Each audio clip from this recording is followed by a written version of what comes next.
Then there was J. Marion Sims. I won't spend a lot of time with him. He's another figure. You can Google him. There's a statue, actually, of him in Central Park. And J. Marion Sims was an individual credited. He was a father of modern gynecology. How many women in here know what a vaginal speculum is? And for those men in the room that we lost, a vaginal speculum is a device designed to open up the vagina. It was considered one of the most important advancements in medicine that was made. He was credited as being the wealthiest wealthiest physician to have ever lived. And what's interesting about him, look at the medals pinned on him. I was just very curious about how it was they regarded this man, because no one ever really looked at how did he come up with that vaginal speculum.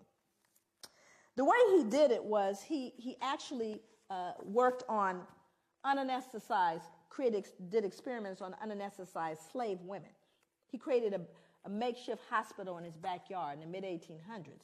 He built the first vaginal speculum from a pewter spoon.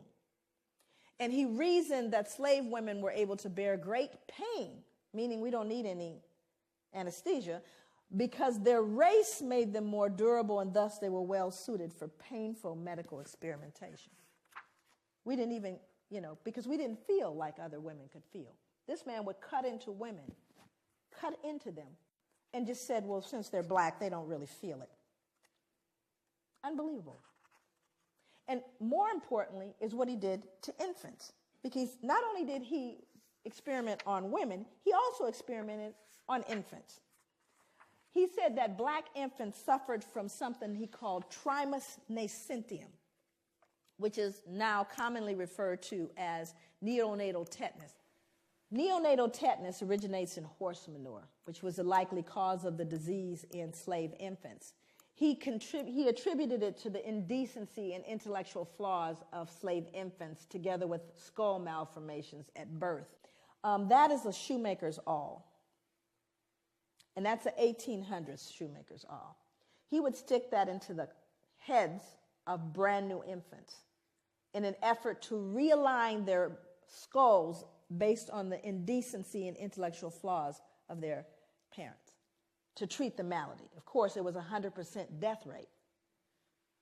But that's what he would stick in the head of a baby at birth. And so these are things that are so horrific that you can't possibly wrap your head around it. And this man is, just Google him. And I think to myself, if I were up here in front of you right now, and this is going to become very important as I move into the other slides. If I stomped a puppy to death up here, just a little puppy, and stomped it right here to death in front of you, most of you would need therapy. And I would be arrested probably faster than killing a black man for killing a puppy.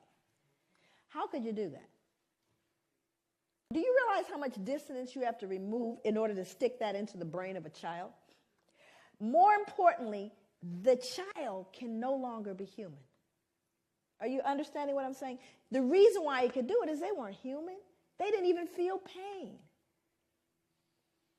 That's what this man believed. Now, you may look at that and go, those are horrific things from the past. There's a book out right now, not table reading. It's called Medical Apartheid. This is written by Harriet Washington, came out last year. This book chronicles the experimentation on black people up to contemporary day. See, we want to look at the Tuskegee experiments. We want to look at Sims and go, oh, that just still going on. Implicated, Harvard, Johns Hopkins, because we weren't what? Human.